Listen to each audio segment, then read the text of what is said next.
Let's see. So we can start with introductions. Um, just like my brief introduction. So I'm Reno. My Japanese pronunciation is Rino. And I was born in Singapore, but I grew up in California because I've been here since I was two in Santa Clara. And I recently graduated from UCLA as an art major and Asian American Studies minor.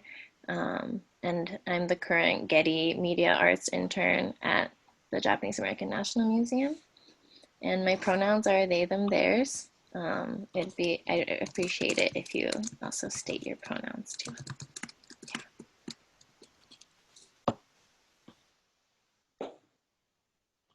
Um, yeah.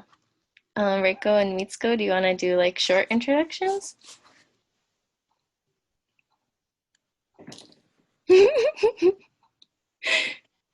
Hi, my name is Mitsuko Brooks. I guess the Japanese pronunciation is Mitsuko Brooks. My pronouns are she, her, hers. I was born on an Air Force base in Japan, and then before kindergarten, we moved to the States, and we lived in like 5 different states, and also like on an outside of another Air Force base in Italy in Aviano. Um, and I studied in my undergrad in art at Cooper Union in New York, and then I did my graduate art studies at UCLA. Yeah, and I lived in LA for 5 years, and now I'm back in New York.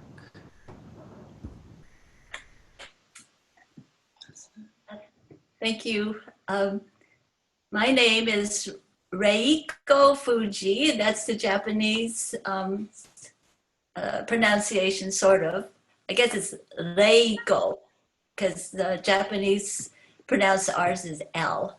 But I was born in Riverside, California in 1950. So I'm a lot older than other people on this conversation. But I was raised in Los Angeles, and I got married in 1976, and I had 2 children. And by the time they started to grow up, around like 8 or 10, I decided to go back to school, and I didn't want to be part of the depressed empty nest syndrome. So I started my master's program in art at John F. Kennedy University. They were originally in Pleasant, in Orinda, and then they moved to Berkeley. But I was part of the Arts and Consciousness program, and our emphasis was on our spiritual, psychological, emotional being. And so I took a lot of classes in that. And but that school did not offer any of the multimedia, mixed media classes that I wanted to learn about. So I ended up going to Ohlone College, Diablo Valley College, and that's where I learned glass sculpture, sculpture, metal sculpture, and also video editing. So as a result, I went to school for 9 years to get my Master's of Fine Arts degree. It took that long to process my emotional, spiritual, and psychological states. Anyways, that's where I didn't really actually start my art interest in. Then I started it way back when I was little, because my mom would do art with us, and we children would love that. And so I think she was my first and main inspiration for doing my art. That's amazing. Thank you so much for sharing all of that. And the emotional, psychological, spiritual classes seem so interesting and like so in line with both of your work, especially yours, Reiko. Yeah. Do we want to get into our like art practice introductions? And Reiko, if you want me to pull up the slideshow, I can do that too. Okay. All right. So I started JFK in 1996, and I was 46 years old. I was one of the oldest people in the classes, although there were some who were older than I was. But I had a pretty tumultuous childhood, and so all my art was about dealing with that. And so this was one piece that I did in 2000. So that was about 4 years after I started school there. And this one I call Emergence. And I was studying the kiln form glass, and one of my molds started to float.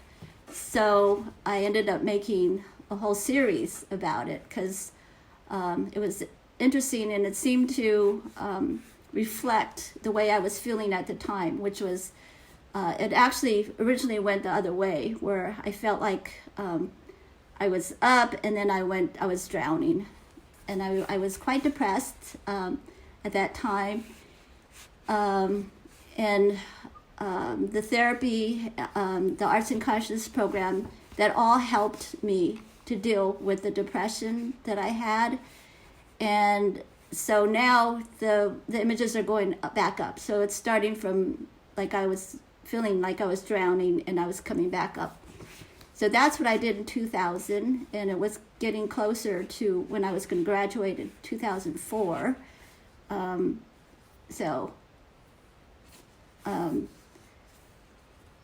My next piece that I did was for my Masters of Fine Arts show in the Arts and Consciousness Gallery, and I made this glass kimono, and it has all pictures of my ancestors on it.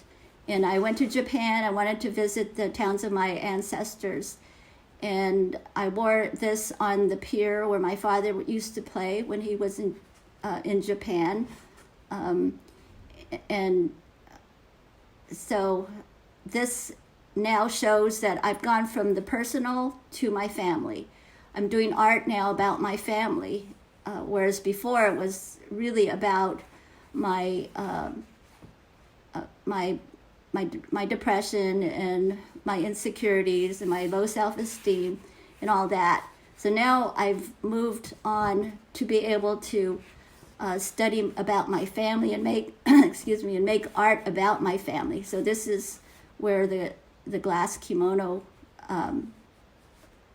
the first glass kimono comes in.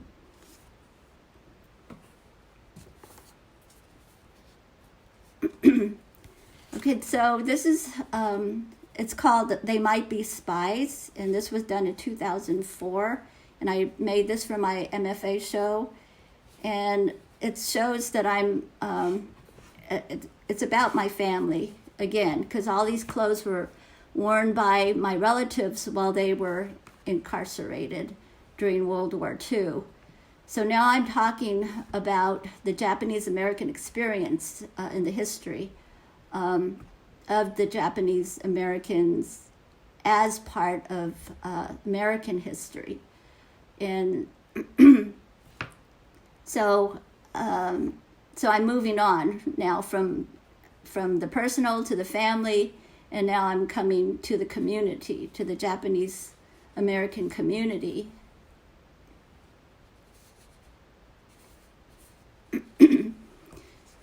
So the Detained Alien Enemy documentary that I was inspired to put together was based on short stories that I collected from my relatives and from other people that I had met who were incarcerated during World War II.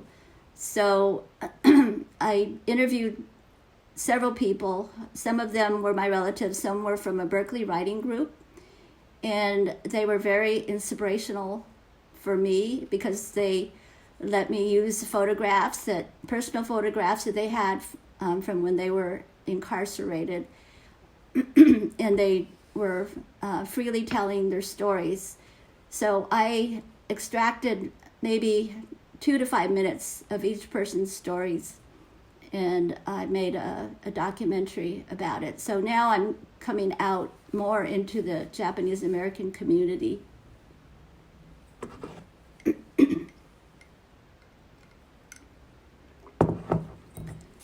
So that kimono was, sorry. So that documentary was the beginning of 3. So this documentary, Detained Alien Enemy, was the beginning of 3 projects that were part of the same, under the same title, Detained Alien Enemy. And so I did this, I fused, on the box I fused addresses that were on the envelopes of letters and bills, correspondence that my family received in Crystal City, Texas while they were incarcerated. And then when you open the box,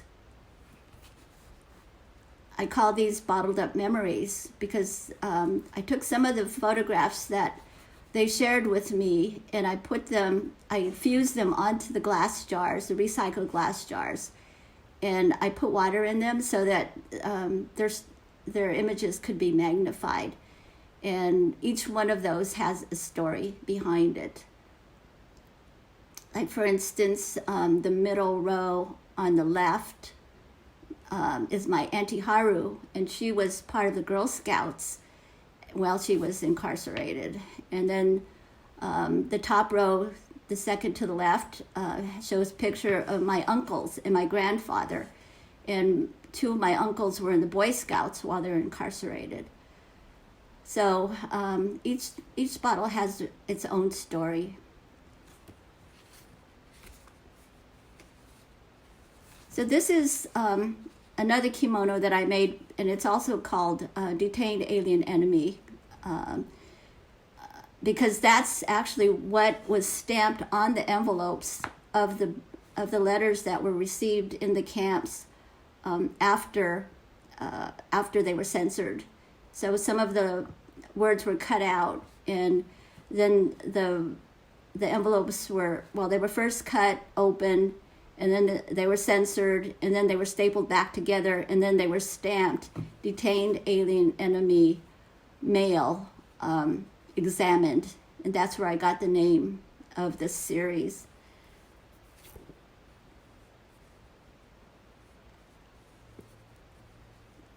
And this is a close-up of the glass tiles, that each one of them is individually made with 5 to 11 pieces of glass, and then they had to be fused together, and then the image would be put on top of each fused square, and they are all of the people that I had interviewed in that documentary. So, for instance, the picture on the right, second row from the top, is a picture of Mitsuko Uchida, and with her baby, who was born in the camp, and there was a Christmas tree, a makeshift Christmas tree there. And the one in the very middle is a picture of my mom and my Auntie Haru's graduating high school class, because they graduated from high school while they were incarcerated at Crystal City.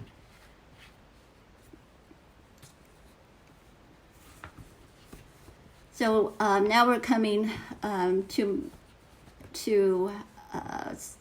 still talking about the community artwork that I have been working on, and these 4 other Japanese American Sansei women artists. The 5 of us went to Manzanar, and we wanted to honor our relatives who were incarcerated. So we drove down to Manzanar for the 2018 pilgrimage, and we stayed overnight, and we went to all the activities at the pilgrimage, and then the next day we decided we were going to do some rituals to honor our ancestors, and also the Native Americans whose land that Manzanar was on. So this is at the actual site of the barracks where my family was incarcerated at Manzanar. It was very emotional for me to be on that spot because their barrack was right there. But we decided that we would do our main ritual in that area. And we have Ellen Bepp in the middle, Kathy Fujioka on the left, Sherry DeBoer in the blue, and then Judy Shintani behind me. And it was quite a moving experience to do the rituals. And so after that, I went to Crystal City, Texas, to the detained alien enemy camp, where my parents, actually both of my parents ended up there, but they didn't know each other at that time. But my mother's family all ended up at Crystal City. And so this was the second pilgrimage that I went on. And somebody, Stacy Kano, had taken a photograph of me in front of that tank, the water tank, the old water tank. So I made a print out of it. And when I make prints, I have to make several, because usually the first one doesn't turn out too well, and maybe not the second one. And so I usually make 4 prints every time I do a picture of something. And so these are the 4 prints that I had done. And I actually did more because they were hard to print. So, and while we were in Texas, we went down to Dilley it was called, it was the largest children and mother family detention center for asylum seekers, and it was fairly close to Crystal City. And so we went down there as a group and took 25,000 origami cranes that people had sent from around the United States. And we hung them on the fence of where this detention center was. And there were speeches made and music played with taiko drums. And we just wanted to make this place known, and the injustice that was happening there with the separation of families and the caging of these families and children. So we went down to that on that same trip.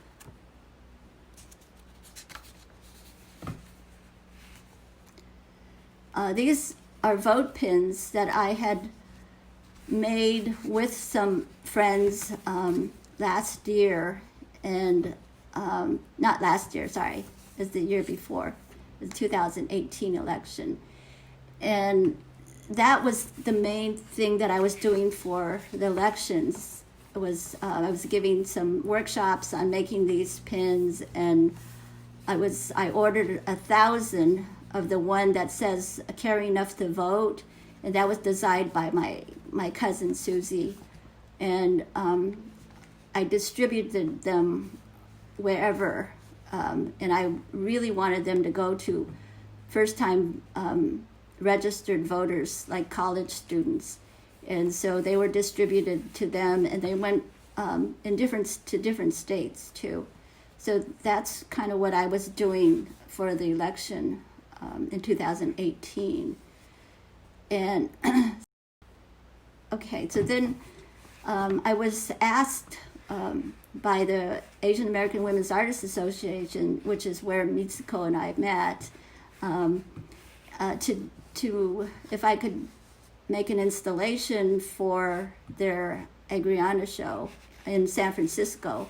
So this is what I came up with, and it's really about including the Japanese American history as part of American history. So this is a timeline of my family, my mother's family, the Inabe family. It's their timeline of when my great-grandparents came over from Japan, and then and then the owning of the farm, and then going into the camps, and then up to the point where my relatives, the older relatives, had left the farm. It was demolished in 2004. So I wanted to do this as a memory for me and my family, and that the door was one that I took with the part of the wall because my grandparents' writing is on the wall, and I grew up with that. So I went down there and I got the door, got the wall, 12 feet of the wall, and also my aunt and family let me be the keeper of that chair that my grandfather made while he was in Crystal City, Texas. So I kind of revisited my family experience as part of the American history. And so this year, for the vote, try to get people out to vote, I'm making postcards, and you can see them also behind me, and here are a few that I made, and I'm sending them out to the swing states to remind the Democratic voters to vote who did not vote in the last election. So that's what I'm doing this year instead of the buttons. And here's one of the, here are 9 of the postcards, but the one in the middle, it shows what I'm writing on the back of the postcard.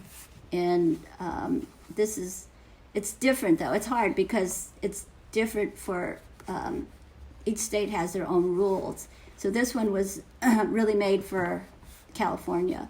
And I'm sending these to people that I know that they'll share it in some way, in some form or another, either on social media or I don't know, however they share things. So I just want to get that out there, that message out there, that people should try to vote early if they can, because as you can see, the mailboxes are on their sides. Our postal system has been tampered with to slow down the voting. So that's why I made this postcard. Let's see.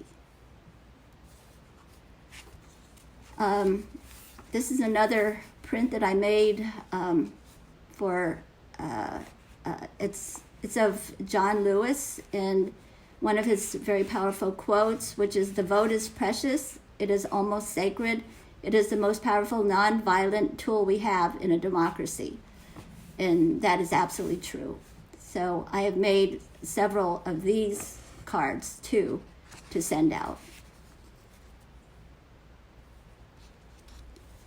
And also, I'm making the cards by with a quote by Yuri Kochiyama.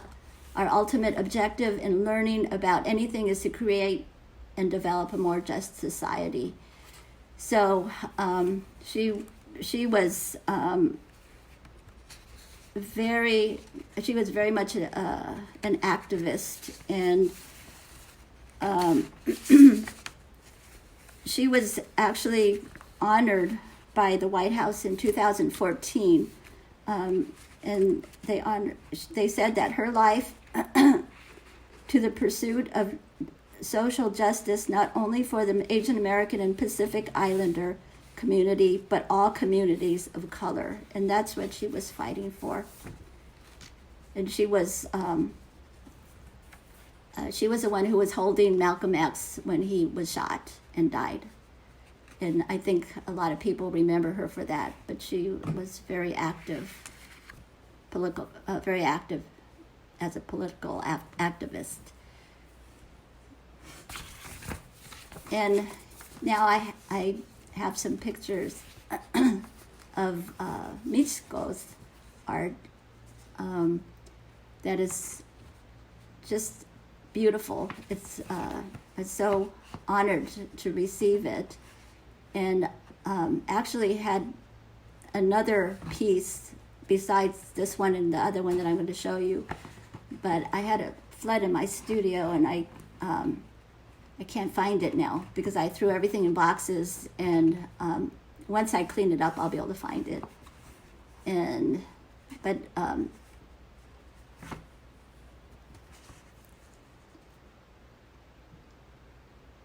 So this is the back of her beautiful card, and this side is beautiful too. I covered up our addresses just in case. So both sides are amazing. And this is the last one that she sent me.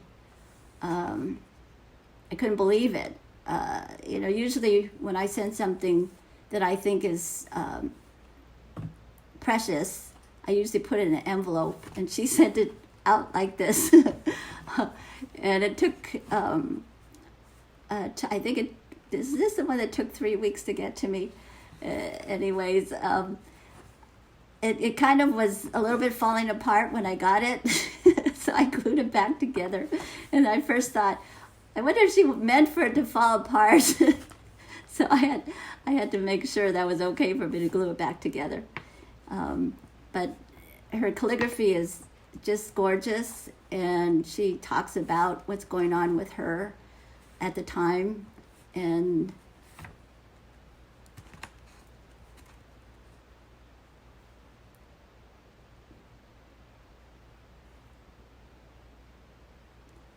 this is the other side that she did. So as you can tell, her mail art is very involved and really kind of complicated. There's a lot going on in there. I feel like she's documenting what's going on in the world at the time that she sends the piece out. She talks about her emotional state, and she's I just feel like her beauty comes out in her work.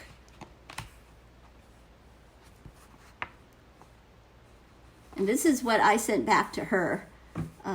It's one of my prints. I use a gel press, and it's a monoprint. And I feel like it was one of the most beautiful ones that I've ever done. And I wanted to keep it, but I didn't because I made it for her. So in the next slide, you can see the other prints that were made besides it. And you can see they don't all come out real clear. But in some ways, that is kind of the beauty of the jelly printing is you don't know what you're going to get. And so I sent all of them to her. So this is the message that I want to leave with people. It's to vote, or vote and vote early if you can, and if you can't, just try to get out there and vote. I think it's really, really important this year. Thank you.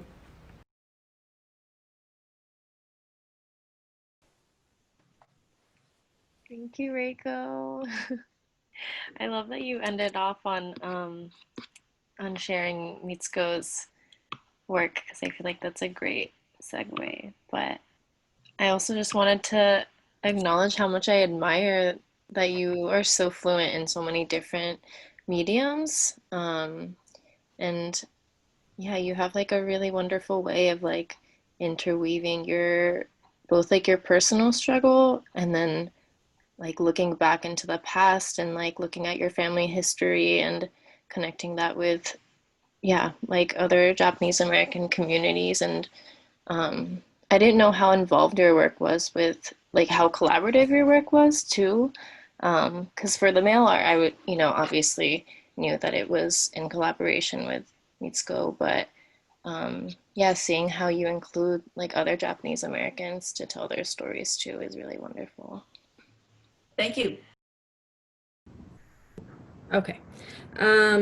Yeah, that was an amazing presentation. I just want to thank you, Reiko. I get a lot out of your work. I think we're going to like talk later about right after the presentation, so I won't go into all of that. But yeah, and thank you, Reno, for making this happen. And I also wrote in some of my like the introduction part into this, so it'll just be kind of wonky. But yeah, as I said earlier, I was born in Japan on in Aomori Prefecture on Misawa Air Force Base to a Japanese mother and a Caucasian father. And we left Japan before kindergarten, and we stopped speaking Japanese at home because we were living in Dover, Delaware, in like a trailer park, and like kids were like making fun of my brother and sister for being not white. And so my mom decided to stop speaking it at home. And so I've definitely experienced like racial disassociation and like racial melancholia that like in that book that David Ang like talks about. Kind of because I didn't grow up in California, and like so, which I feel like is like the holy grail of being in community or being around people that have a shared cultural experience as your own. So my parent, like in terms of like creating art, or I didn't have an aha moment where someone was like, this is what an artist is, or artists make, you know, pieces. And it was always just something that was a part of my childhood, like having art supplies around and like my parents supporting us.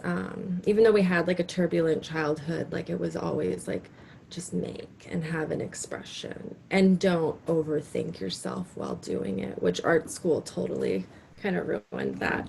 But and one of my favorite projects I would do when we lived in Albany, Oregon was this piece called Make a Book Come Alive, and you take your favorite book and you make a diorama out of like cardboard and paint. And then I think that that just really ties into like my love of books and like the way like remnants of books or that, you know, come into my work now. And so this is me in Oak Elementary School in the cafeteria with like a make a book come alive piece I made that I was very proud of. And so like I said, we moved around a lot, and so you know, connected with friends, and then they became pen pals because you couldn't see them. And this was pre-internet. So it was very much just like the slowness of letter writing. And I think that that really solidified my love of letter writing and very much informs what I do today. And I think also in general, just it's easier for me to spend time writing a letter to someone than to like have a conversation. And then my sister, who's also an artist, Ginger Brooks Takahashi, introduced me to zines in around 1992. And so I started making my own, like cutting up the magazines that were in the house and doing black and white Xeroxes on at the base library. And there was also this publication at the time, Fact Sheet 5, that distributed people's mailing addresses and their zines and reviews of them. And so I connected with a group of female zinesters, and we would just write really depressing letters to each other. And I believe, like, in the way of just understanding the progression of my work and what led up to like why I do what I do now. I think the love of like painting and collaging on the mixtape covers, which were a lot of like Riot Girl music and independent music, and on the letters themselves and the envelopes, really, that was like the beginnings, and it's now congealed kind of into the pieces I make now. And so during the pandemic, I kind of zeroed in on this way of working. And so it's on discarded book covers from library, and also on 1970s vintage Japanese postcards. And so I will use like end pages and paper I've been collecting since I was a kid up until now. And then with gouache, write cursive script personal letter on top of it. And the letters really do deal with a lot of the themes, Reiko, that you talked about in your presentation at one point, like self-esteem, depression. I don't know. Yeah, I'm really interested in kind of channeling through, like working through that. And so this, in this book, The Power of Place by Dolores Hayden, I felt like what she said, urban landscapes are storehouses for social memories, streets, buildings, and patterns of settlement. Settlement frame the lives of many people and often outlast lifetimes. And I felt like it very much related to this idea of the way the mail art captures all the different places I've lived, because I used to always move like 6 months to a year. I'm trying to slow it down now. And then my friends would move. And I like that the mail art piece becomes like an actual document with the postmark on it. You can use it when you apply for food stamps or something as like a document. And so I'm interested in the mail art moving beyond like the idea of fine art, but as the archive, and documents. Oh, and I know we'll talk maybe more later, but I just wanted to share the same pieces that Reiko had. So this was the second piece I sent her. But I had sent one, like, I think in 2013 was the first one that she had mentioned, and this was another one. And our work is not so much like a intentional correspondence that she and I had like recently kind of discussed over email, but it was more just like a sending off and like a means to connect. And I didn't get a chance to document them, but yeah, I'm glad that she had, but this was the book that she created. And her postcard about voting came back a little later. Okay, and so the protest songs is this series that I've been working on now in reaction to the recent protests happening.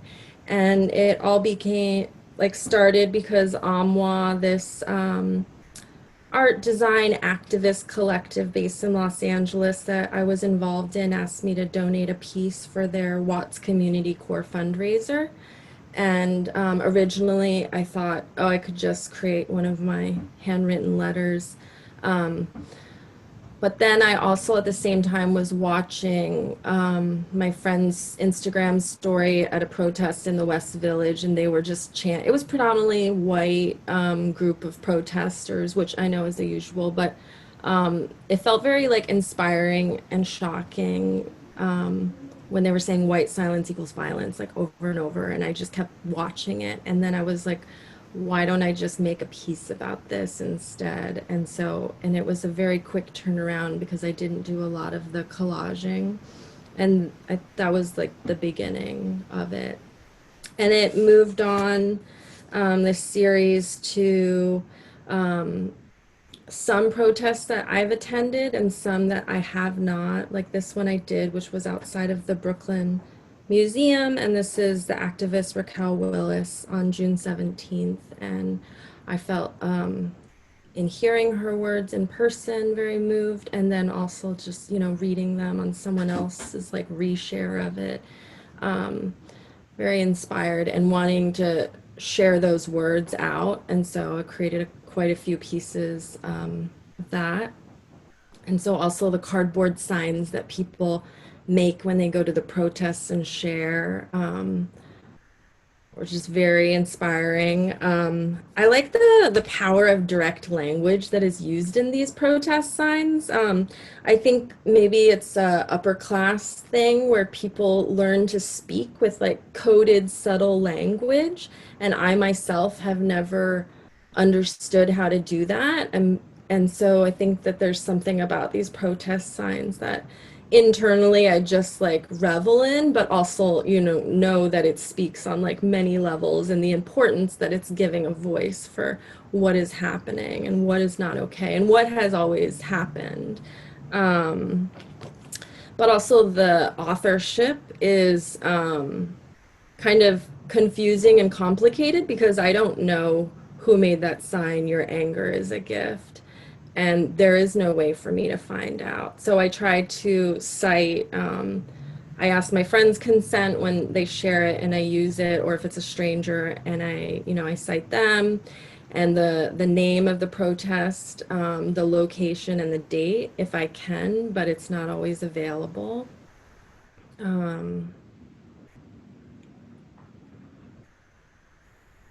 Like, for instance, this one, if you've ever wondered what you would do during slavery, the Holocaust, or the Civil Rights Movement, you're doing it right now, which I think is amazing. I asked this person, do you have any information about where this was taken or who wrote it? And they were like, no, because it's just on the internet, there's a lot of resharing.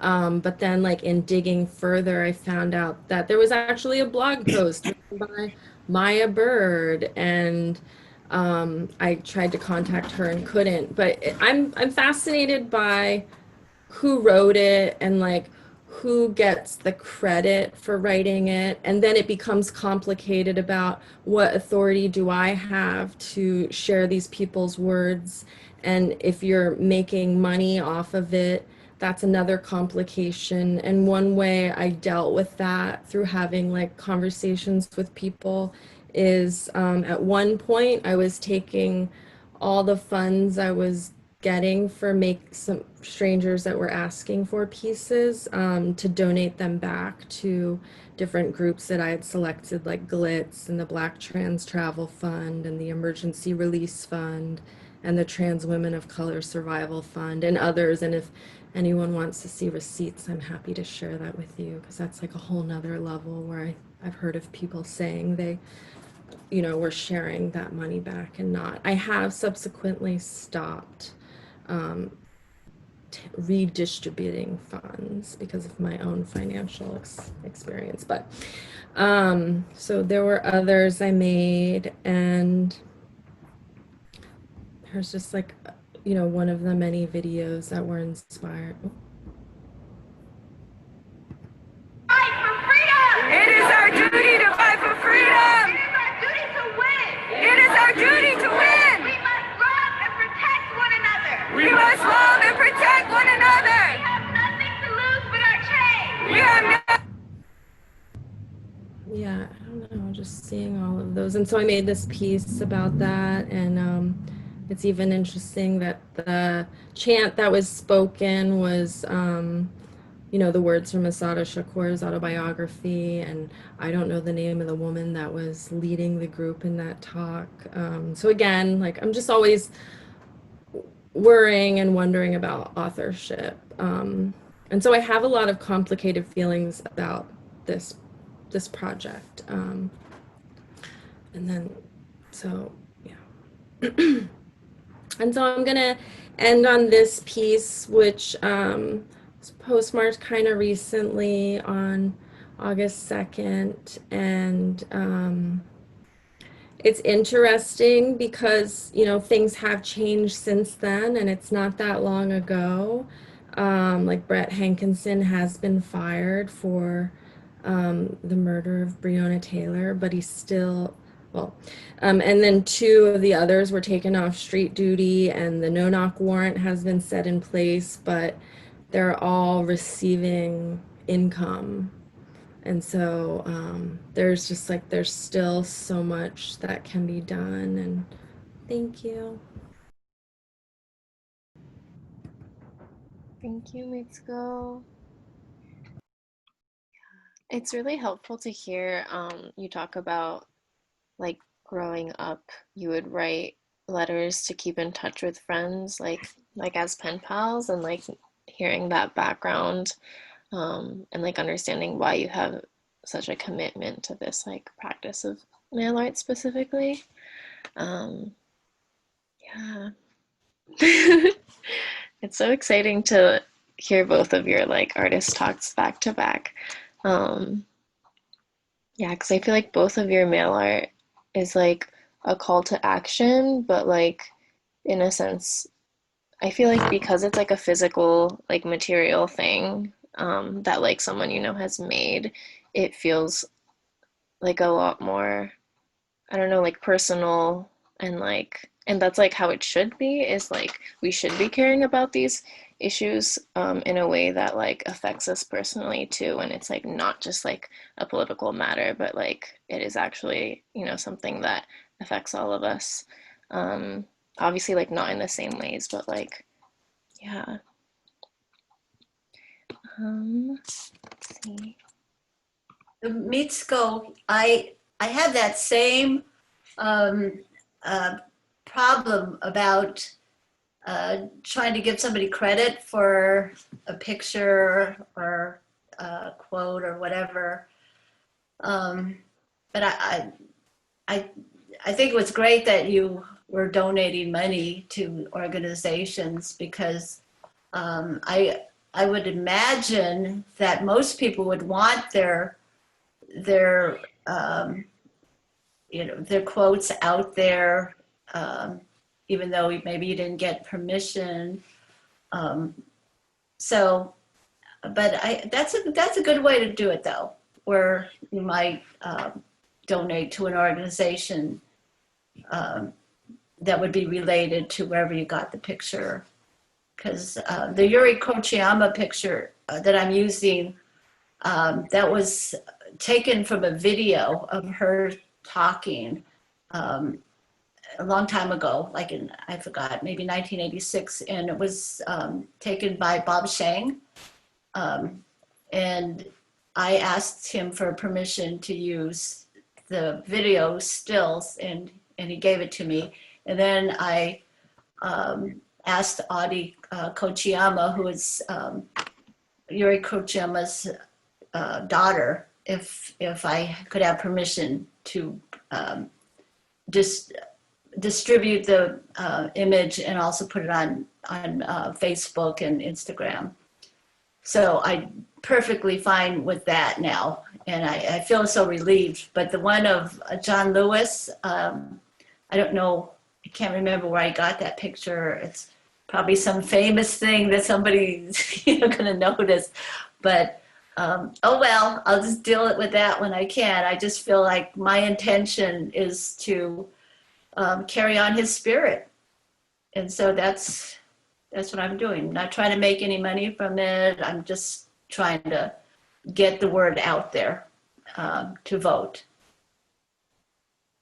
Right, I feel like it gets a lot more complicated when like you are personally benefiting financially from, yeah, like photographs that like you might not have taken. But I do agree that like Mitsuko's approach to like using that as a way to like fundraise money and donate it back to like a lot of orgs that support Black trans women, I think is a really I think it's a supportive way of, yeah, approaching it.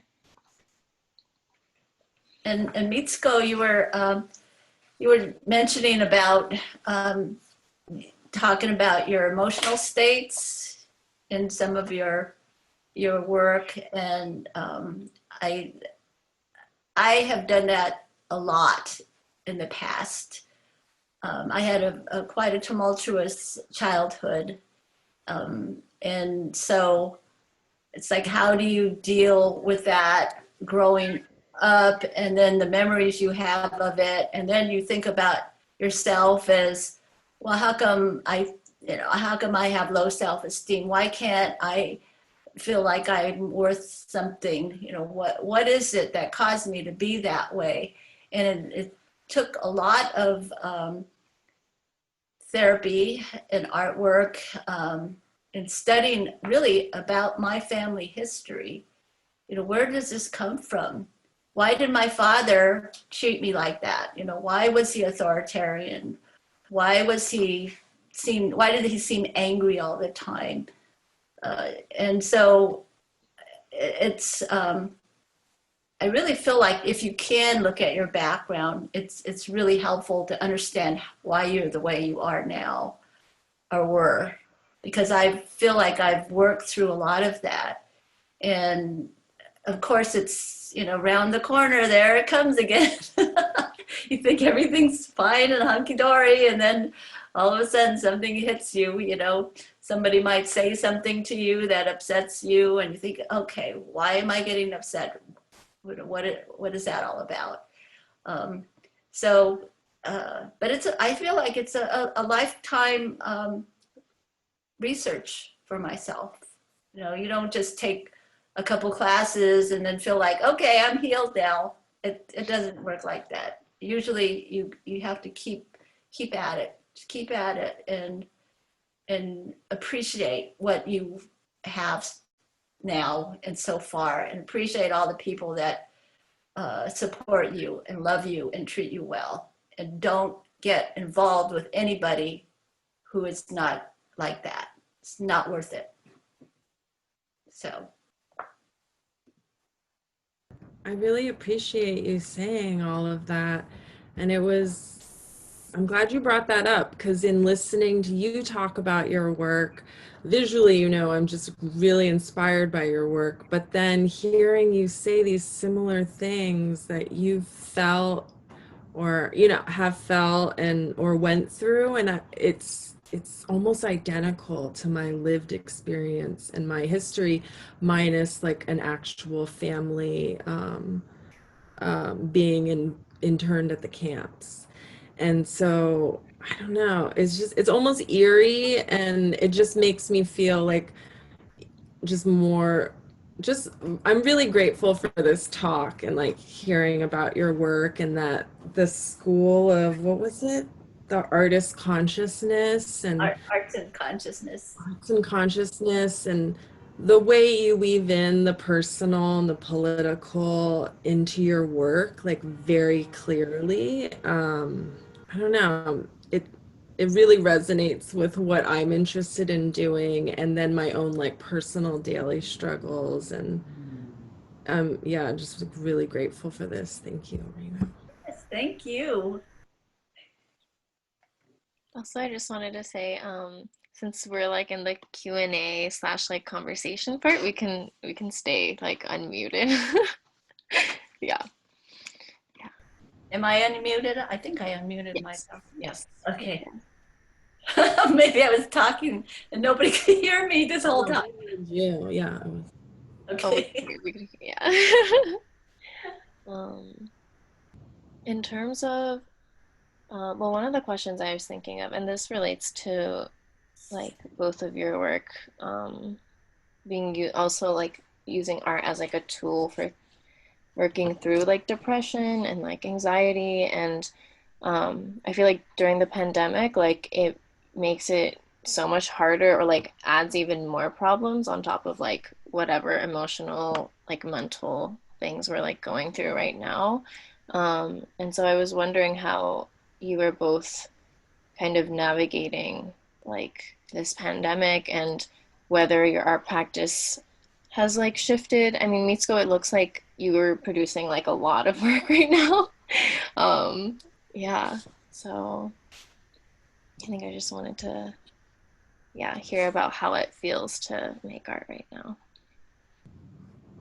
I can say something about it. Yeah. It was like the beginning of like lockdown when there were like rules about like a certain time you couldn't be outside, and it was very like stressful and overwhelming, but I also had a lot of free time. Um, and I felt like this surge of creative energy, and I just had a lot of free time, and so I was like happy to make work. Like it was, and the function of the mail art was to connect with people. And I had a long list of people I had wanted to send mail art to for like going on like 6 months, because I'm in grad school for library science, and I couldn't send all these pieces. Like the first piece I sent during the pandemic to you, Reiko, that took a really long time to get there. Like you were on that list, like that I had for like a long time. And so I was like, I don't know, I had like this rush and this surge and this feeling within me that it was the time to like, that mail art would be recognized. And then it like really was. And so I just like made and made and made. Yeah. And now I'm in like another lull because I'm back in school, but I'm just like really grateful. I had the ability to make work. A lot of my friends who make their sole income off of art or, you know, whatever, were all talking about how they were not able to make work. So it's interesting. My mental state was definitely not stable through any of it. What about you? Oh, well, you know, we're dealing with the fires in California and the whole West Coast. We're dealing with the election and the pandemic, and then all the other personal things that happen, like, you know, people, you know, getting cancer, and somebody's father's, you know, not in good shape. So it is overwhelming. And I find myself, when I think about everything too much, I get depressed. But then I have to snap myself out of it, because I know what could happen, like in the past, when I couldn't even get out of the bed because I was too depressed. I couldn't function. So I don't want to go there. And there's, you know, there's just a lot going on. So I really have been doing a lot of the gel printing. And for some reason, that has really calmed me down. In fact, before we had this conversation, I had to go down to my studio, and I felt a little jittery. But as soon as I walked in the studio, even though it's a big mess down there, I just felt a sense of calm. And it's so the art supplies, the little, you know, gel press that I use, and the acrylic paints that they're sitting out there waiting for me to come back. And I love to do it. And so that kind of has kept me busy and saved me. And plus, now that I'm working on these postcards for the election, I feel like I'm doing something with all the practice pieces that I make, because I can send those out. People don't know the difference, that they're not perfect. And that's fine. They're not supposed to be perfect, but I can maybe get a message out there. It makes me feel like I'm doing something, you know, besides just sitting there doing these prints. And also I love, I'm one of my mediums is I'm a photographer, and I love to take pictures of nature, and I love to take pictures of people. And I have a lot, because I take pictures of people in receptions and at the art receptions, which I haven't been going to much lately because there aren't that many. But I love to take a picture like I did of Mitsuko. I took that picture of her at the Japanese American Museum in San Jose. and make a gel print out of it. And then I have to look at her face like, 4 to 8 times. And I love it. Because every time I see her, I just think, God, she's so gorgeous, and she's so, her spirit is really lively. And I just love working with her picture. I mean, I could sit there and do many more. but I feel like that with really everybody's picture, each person has something about themselves that I love. And when I can just work with that and feel it calms me down. Yeah, and I love the background of that photo you took, that you did the gel print of my face, has your art piece of your grandparents' farm. My grandparents, well, yeah. Yeah, that was in the San Jose Museum and the show that we were in together. And also we ran into each other on historic First Street in Little Tokyo in Los Angeles outside of Suehiro Restaurant, and you took a photograph of me too. And that was like, we just ran into each other. I don't know, I feel like we keep connecting. I think Cynthia Tom, who was like the head of Asian American Women's Artists Association, introduced us at the opening we were in together, right? The first time. I don't know. We've had so many shows since then. But yeah, I do. I remember meeting you, but then I didn't really get to know you that well. And it's kind of over the years, somehow there's been a connection. And then when you asked me if I would like to correspond with you, I was just like so thrilled because I felt like, wow, I could get to know you better and keep in touch. And so thank you for asking me. Thanks. I'm like really happy to be connected with you, and like really inspired by your talk you did at the Tadaima, and then like to see your work talked about again. I'm just like really inspired. I'm like, I wish I could make work like that. Well, I am inspired by you, especially because you're young. You're young, and you're politically active, and it's heartwarming for me because I'm not going to be around. Maybe I'll be around for 20 more years, maybe if I'm lucky, but am I going to be remembering anything? But for me to see the younger generations getting involved, and Reno too. I mean, you look really young, and for the youngsters to come in and be politically active, and make art, make interviews about it, spread the word. That's where our future is. That's what our future is going to be. It's in you.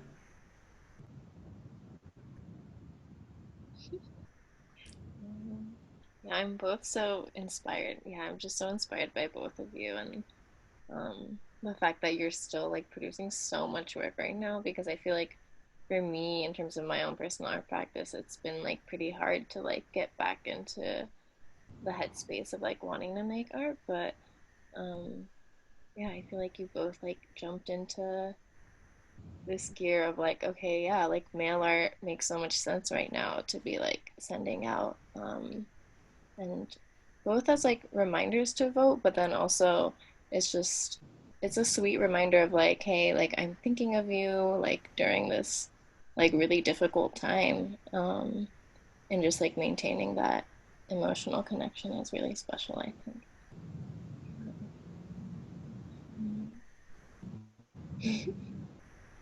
Also, I just want to say, I think I might have forgotten to mention it in my presentation, but one of the many things I love about mail art is many people do it And it's the majority of the time it's not seen as part of this like high academic art world. Of course we have like Ray Johnson and stuff like that, but it's still like every people like do it, and it's not about like, I don't know, I've met a lot of people in my life that talk about like, I don't want to go to a museum, like, or like, wow, you're an artist, and differentiating like who is an artist and who is not, which I don't like believe in that. And so I feel like mail art is like, I don't have an art studio, I just make it in my bedroom or living room, and that it's small and easy, and you just need to like go to the post office, and many of us have post offices in walking distance or a drive nearby, and so the access and the medium is for anyone, and it doesn't have this hierarchy about it. Yes, I have some other people that I correspond with the mail art, and we do it to actually exchange. So somebody will send me something, and then I'll send back something, and it really is a sweet connection when you do that on a regular basis. You know, um, I just I love mail art. I love it, and I did it from when I was a child too. I used to send mail to my cousin Susie, who's a year older, and we connected that way. And so, and now it's still the same kind of connection, and I love it. I love to send people mail, and I also love to make cards for them, and now that I've taught myself how to do the jelly printing, I just, and I have so much, when you have a lot of something, you don't mind just giving it away, giving it away, giving it away, because it's just built up. So mail art is perfect. I can rip the thing up and paste somebody's eyes on a letter and say, okay, hi, just want to say hi. Yeah, I love that it's about like letting it go or giving it away. And if it like falls apart or doesn't make it there, or takes like a really long time when it shouldn't. Yeah, there's all these elements that are up in the air and out of your control, which I enjoy. Yeah, I was wondering if you both knew of the Janum program that's happening. I can't remember how often they have it, but it's called Tea and Letter Writing, and Tracy Kato Kiriyama puts it on. Mitsuko, have you gone to any of them? I went to one, yeah, when I was working at the Little Tokyo Service Center.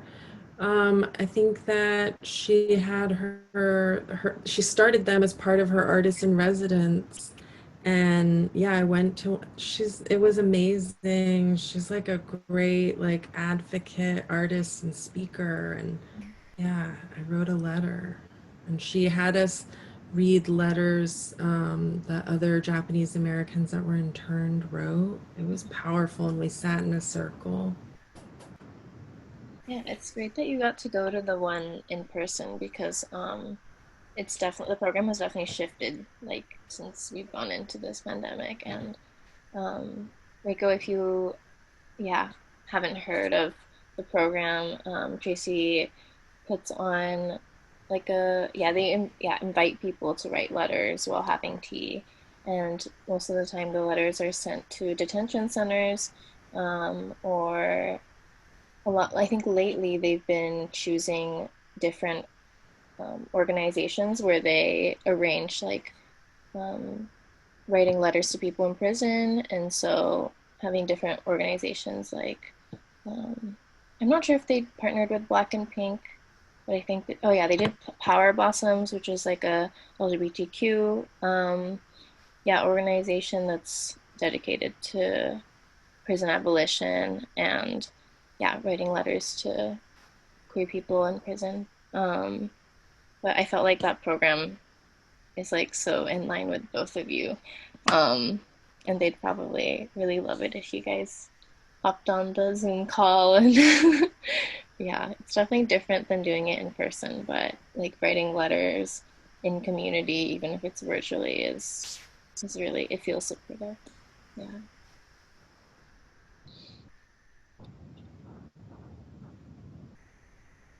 Hmm. Okay. I'm gonna I'm gonna ask one last question. So to me, both of your work is generous and vulnerability. Has your art always been this way, and how do you feel like you got to this point?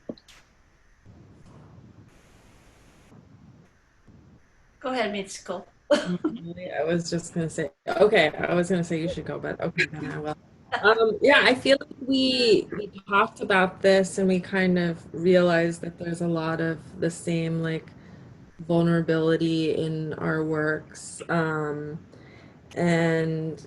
you were I feel like it comes out of coming from like an emotionally like devastating place. I think like in the first or the bulk of the beginnings of my life, it was like thinking I needed to keep all of my feelings and feeling bad inside, and thinking that society, whether it was true or not, thinking that society told me not to talk about it, that people didn't want to hear about it, that made people uncomfortable, and you're supposed to pretend like you have it all together. And then especially in like undergrad, I felt like there was a priority to make artwork that was clean and conceptual, um, and wasn't so much emotional. And I was also like very depressed that time. And so I think it comes out of going through that and then having a very like many like devastating emotional experiences, and then realizing that isn't the solution anymore, to like hide my feelings of not feeling like I fit in society, or that I belong in my body, or that I can like exist in society as it seems like other people do so easily. And so that it's like okay to start talking about that. And maybe it's easier to talk about that in letters I write on my mail art, or through like an assemblage piece. And it's still maybe a little bit of a struggle to talk about that like openly with someone I just meet, but like in context of talking about my work, it's like beginning to have like a vulnerable language around that. And definitely I feel like that was inspired through the exhibitions and the open calls, through the Asian American Women's Artists Association, because all of the themes for all of those shows that we exhibit in together were about addressing Asian American identity, and then the confusion within that, wanting to come together with like-minded people, but also having a lot of the racial disassociation and like yeah, like an inner calamity. Um, yeah. Ditto. Yeah, I feel like well, I know for sure that my art stems from um, my childhood, and I yeah, I had that same feeling about, well, we're not supposed to be talking about the things that are happening in our lives that people don't want to hear about. You know, like my mom was schizophrenic, and or maybe she wasn't schizophrenic. Maybe it was the electroshock therapy that she had several times after she had the breakdown when I was born. You know, that kind of stuff, that people don't usually talk about. But, you know, when you start talking about it, you realize everybody has something going on there. I wasn't the only one, but growing up, I thought I was the only one. And so,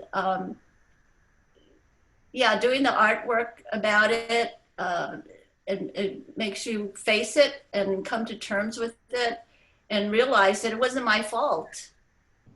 For years, I felt like it was my fault that my mom had that breakdown because it happened the day after I was born. And she never was the same after that. So it took me years to get that off my mind and my heart.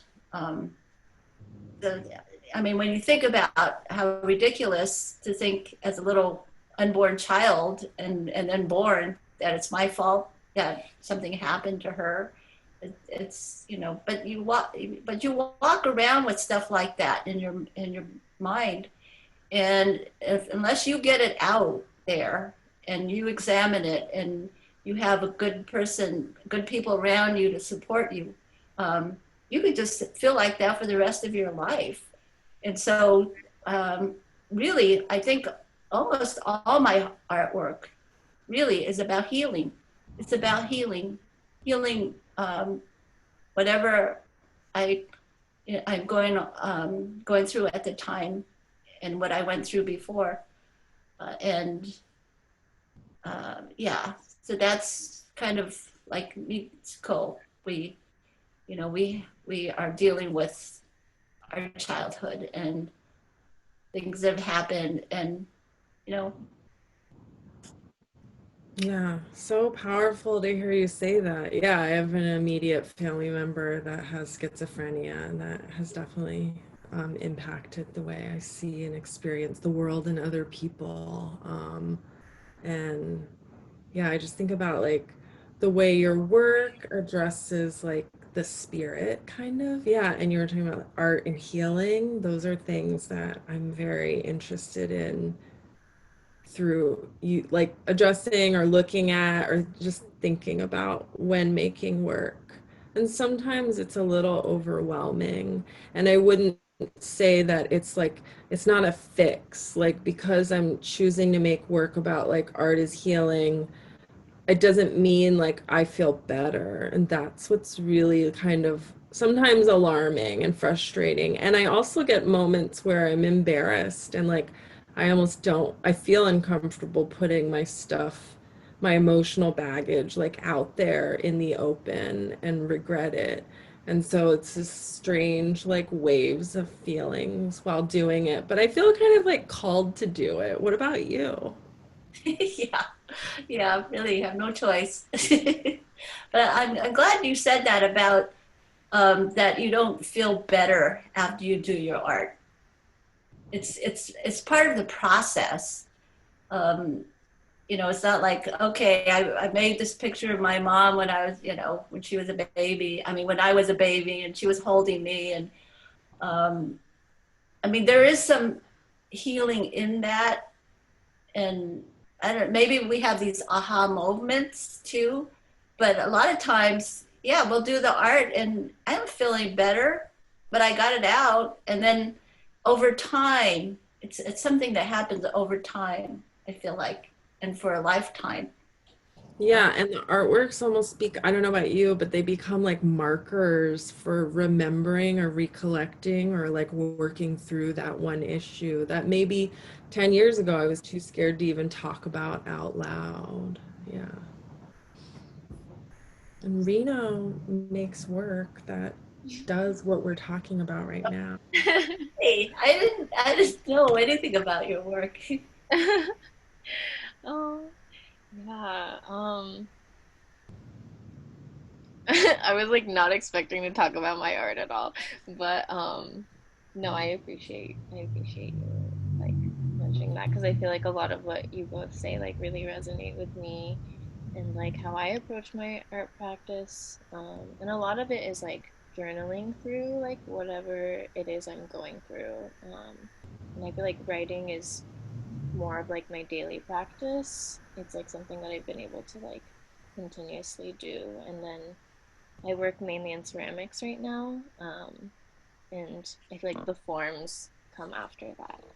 Um, yeah, but I've been making like like ceramic cocoons, and thinking about like the process of healing and the different transformations we go through um, as individuals internally. But um, I was taking notes because I was like, oh, so much resonates with me.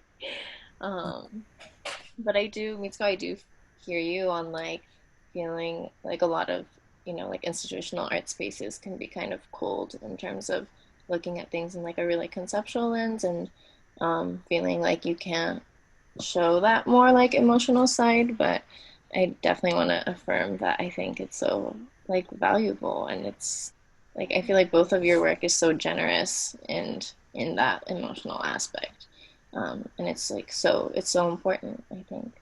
um, and I think you had mentioned that like the works you make when you're like using it to process certain things becomes like a marker. I definitely do see your works as like documents, like you said, in like a specific period of time of like you processing a specific event, or like emotional state. And yeah, yeah. Thank you both so much for being so generous and sharing both like your art practice, but it's so um, tied like closely with your like your personal life too. And so yeah, I really appreciate it. Thank you so much for inviting me. This has been great. Thank you. It was amazing. Thank you. Yeah, Reiko, I got to see your piece. I can't remember if it was a year ago or like 2 years ago, but it was in San Francisco in the Presidio. And I think your kimono piece was there. And Yes. to think that I saw that piece like physically with my own eyes, and then I get to actually speak to you virtually is really wild to me. Yeah, I think that's like the highlight of like connecting virtually is that we can, yeah, connect, even if we're not physically near each other at the moment. Yeah. Well, and we can get the word out to a lot of people, more than people who come to a gallery too. Mhm. Unless nobody listens to this. That'd be sad. I'm excited to look back on the footage and yeah, edit in our pictures, and it'll be great. Yeah. Well, it's been it's been great. Yeah. Thank you. Thank you both so much. Thank you.